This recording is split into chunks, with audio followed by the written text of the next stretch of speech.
ओम नमः शिवाय। हर हर महादेव। आज आप सुनिए फाल्गुन मास महात्म्य की आगे की कथा। स्कंद जी कहते हैं कि हे मुनि अगस्त्य, द्वारिका में भगवान श्री कृष्ण के 1,80,000 पुत्र थे।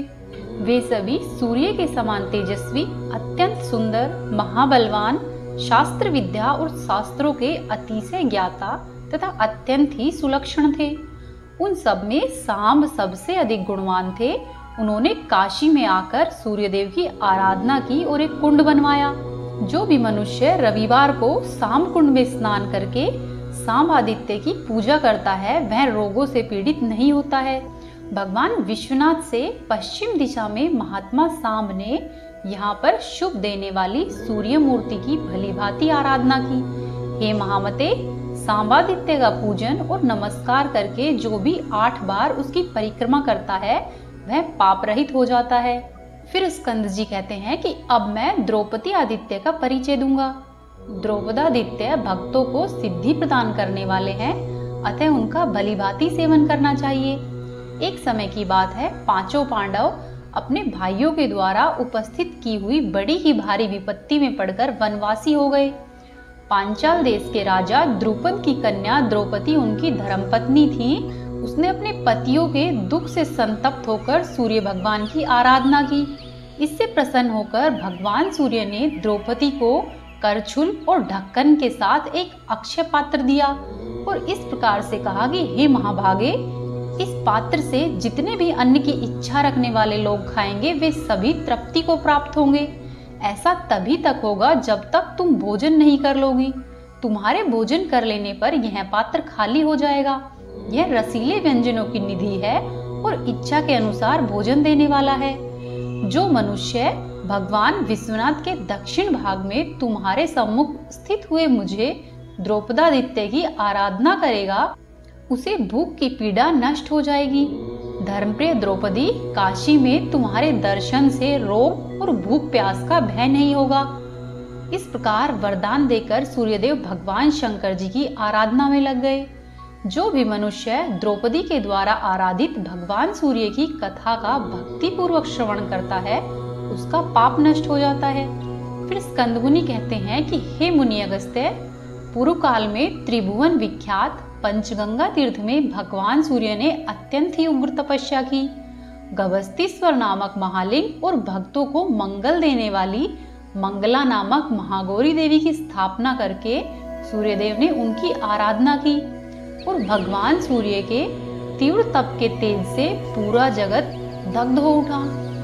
पृथ्वी और आकाश के बीच का समस्त ही प्रदेश त्रिलोकी को जलाने में समर्थ सूर्य किरणों द्वारा अत्यंत ही संतप्त हो उठा। जैसे कदम के ऊपर खिली पुष्प सब ओर दिखाई देते हैं, उसी प्रकार से सूर्यदेव की किरणें दिखाई देने लगी। तेज और तपस्या की राशिभूत सूर्य की तपोमयी ज्वालाओं के तीव्र भय से तीनों लोकों के समस्त चराचर प्राणी कांप उठे। सब मन ही मन सोचने लगे, ओहो, सूर्यदेव संपूर्ण जगत की आत्मा है। यदि वही हमें जलाने लगे तो कौन हमारी रक्षा करेगा। सूर्य समस्त संसार के नेत्र हैं, वे ही सब ओर प्रकाश फैलाते हैं और प्रतिदिन प्रातः काल मृतप्राय जगत को नवीन जीवन देते हैं। वे ही अंधकार में अंधकूप में पड़े हुए समस्त प्राणियों का चारों ओर अपने किरण रूपी हाथ फैलाकर उद्धार करते हैं। इस प्रकार संपूर्ण विश्व को व्याकुल देखकर विश्वनाथ भगवान ने सूर्यदेव को वरदान देने के लिए तैयार हुए। वे समाधि में स्थित होकर अपने आप को भी भूल गए थे। अत्यंत ही निश्चल भाव से बैठे हुए सूर्यदेव को देखकर भगवान शंकर ने कहा, आकाश में प्रकाशित होने वाले सूर्य, अब तपस्या की आवश्यकता नहीं है। तुम्हारी तपस्या पूर्ण हुई, तुम कोई वरदान मांगो। सूर्यदेव ध्यान एवं समाधि के द्वारा अपनी इंद्रिय वृत्तियों को रोककर स्थिर बैठे थे, इसीलिए उन्होंने भगवान शंकर की बात नहीं सुनी। तब शिवजी ने अपने हाथ से उनका स्पर्श किया। शिवजी का स्पर्श पाते ही त्रिलोचन सूर्यदेव ने अपनी आंखें खोली और आराध्य भगवान शंकर को देखकर उन्हें प्रणाम किया और अनेकों प्रकार से बड़े ही प्रेम पूर्वक उनकी स्तुति की। फिर सूर्यदेव ने गौरा देवी की भी स्तुति की। तब महादेव जी ने कहा, हे सूर्यदेव, उठो उठो, तुम्हारा कल्याण हो। हे महामते, मैं तुम पर बहुत प्रसन्न हूँ। हे मित्र, तुम सदा ही मेरे नेत्र में स्थित हो। जिससे मैं समस्त चराचर जगत को देखता हूँ, तुम मेरी 8 मूर्तियों में से एक हो। आज से तुम सर्वज्ञ, सर्वव्यापी, संपूर्ण तेजों का समुदाय तथा संपूर्ण कर्मों के ज्ञाता हो जाओगे। अपने सब भक्तों के समस्त दुखों को दूर करो। तुमने मेरे 64 नामों के द्वारा जो यह अष्टक श्रोत मुझे सुनाया है, इसके द्वारा मेरी स्तुति करके मनुष्य मेरी भक्ति को पालेगा। यह मंगल गौरी का जो तुमने श्रोत सुनाया है, यह मंगलाष्टक नाम से विख्यात होगा। फिर शिव जी कहते हैं कि हे सूर्यदेव, यहाँ तपस्या करते हुए तुम्हारे मयूख समूह अर्थात किरण पुंज ही देखे गए हैं, तुम्हारा शरीर नहीं दिखाई दिया है। अतः हे सूर्यदेव, तुम्हारा नाम मयूखादित्य होगा। तुम्हारी पूजा करने से मनुष्य को कोई भी रोग या व्याधि नहीं होगी। रविवार को तुम्हारे दर्शन करने से दरिद्रता का नाश होगा। इस प्रकार मयूखादित्य को बहुत से वरदान देकर भगवान शिव जी अंतर्धान हो गए और सूर्यदेव ने वहीं पर निवास किया। फिर स्कंद जी कहते हैं कि हे अगस्त्य मुनि, त्रिलोचन स्थान के उत्तर भाग में खगोलक नामक आदित्य की स्थिति बताई गई है। वे सब रोगों का नाश करने वाले हैं। पूर्व काल में कद्रु और विनीता ये दोनों बहनें थी, वे परस्पर खेल रही थी। ये दक्ष प्रजापति की कन्याएं और मरीचि नंदन कश्यप की धर्म पत्नियां थी। उस खेल में क्रदु ने अपनी बहन से कहा कि हे विनीते, सूर्य के रथ में जो उच्च श्रवा नाम का घोड़ा सुना जाता है, उसका रूप कैसा है? जानती हो तो मुझे बताओ। हम दोनों शर्त रखकर इसका निर्णय करेंगे। जो जिससे पराजित होगा वह ही दूसरे की दासी होगी। हमारी इस प्रतिज्ञा में ये हमारी सब सखियां साक्षी है। इस प्रकार आपस में शर्त रखकर कद्रु ने सूर्य के घोड़े को चितकावरा बताया और विनीता ने सूर्यदेव के उच्च श्रवा नामक घोड़े को श्वेत कहा। विनीता के चले जाने पर कद्रु ने अपने पुत्रों को बुलाया और उनसे कहा कि तुम मेरे वचन से शीघ्र ही उच्च श्रवा घोड़े के समीप जाओ और उसके श्याम रंग से युक्त चितकावरा कर दो। कद्रु के बुद्धिमान पुत्रों ने उच्च श्रवा के पास जाकर उसके शरीर को जगह जगह से काले केस के समान चितकावरा कर दिया। कद्रु और विनीता दोनों सूर्यदेव के रथ के पास पहुंची और वहां उन्होंने रथ में घोड़े को कुछ कुछ काले रंग से युक्त अर्थात चितकावरा देखा। तब विनीता ने कहा कि हे बहन, तुम्हारी ही बात सत्य निकली, तुमने मुझे जीत लिया है। तब से विनीता कद्रु की दासी हो गई। तदंतर विनीता के पुत्र गरुड़ ने नागों को अमृत देकर अपनी माता को दासी के भाव से मुक्त कराया।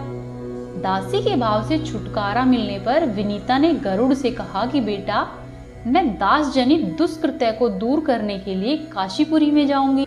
वहां पर साक्षात भगवान विश्वनाथ चंद्रमा का आभूषण धारण किए हुए तारक मंत्र रूपी नौका के द्वारा संसार के सागर से सबको पार लगा देते हैं। जिन पर भगवान विश्वनाथ की कृपा होती है और जिनके समस्त कर्म बंधन टूट जाते हैं, उन्हीं मनुष्यों की बुद्धि काशीपुरी में निवास करने की होती है।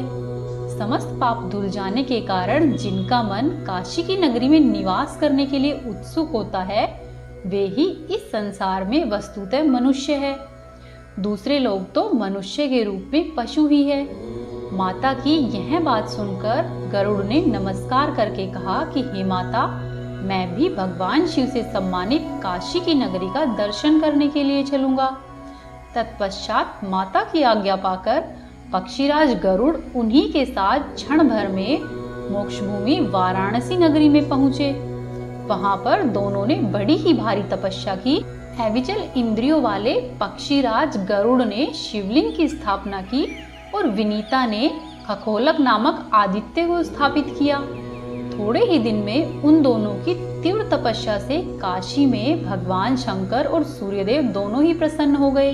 गरुड़ के द्वारा स्थापित शिवलिंग से उमानाथ भगवान शिव जी प्रकट हुए और उन्होंने गरुड़ को बहुत से अत्यंत ही दुर्लभ वरदान दिए और उन्होंने कहा कि हे पक्षीराज, मेरे यथार्थ रहस्य को जिसे देवता भी नहीं जान सके, तुम जान लोगे। तुम्हारे द्वारा स्थापित यह लिंग गरुड़ेश्वर के नाम से विख्यात होगा। इसका दर्शन, स्पर्श और पूजन मनुष्य को परम ही ज्ञान देने वाला होगा। हम ही वह विष्णु है और वह विष्णु ही हम हैं। हम दोनों में तुम्हारी भेद दृष्टि नहीं होनी चाहिए। तुम भगवान विष्णु के श्रेष्ठ वाहन होकर स्वयं भी पूजनीय हो जाओगे।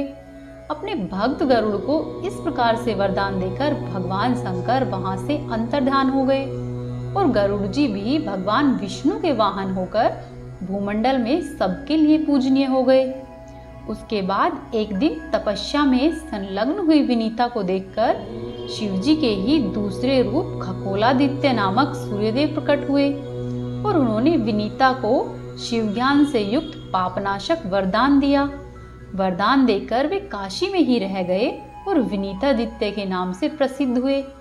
इस प्रकार अंधकार का नाश करने वाले खगोले नामक आदित्य वहां पर निवास करते हैं। उनके दर्शन मात्र से मनुष्य सब पापों से मुक्त हो जाता है।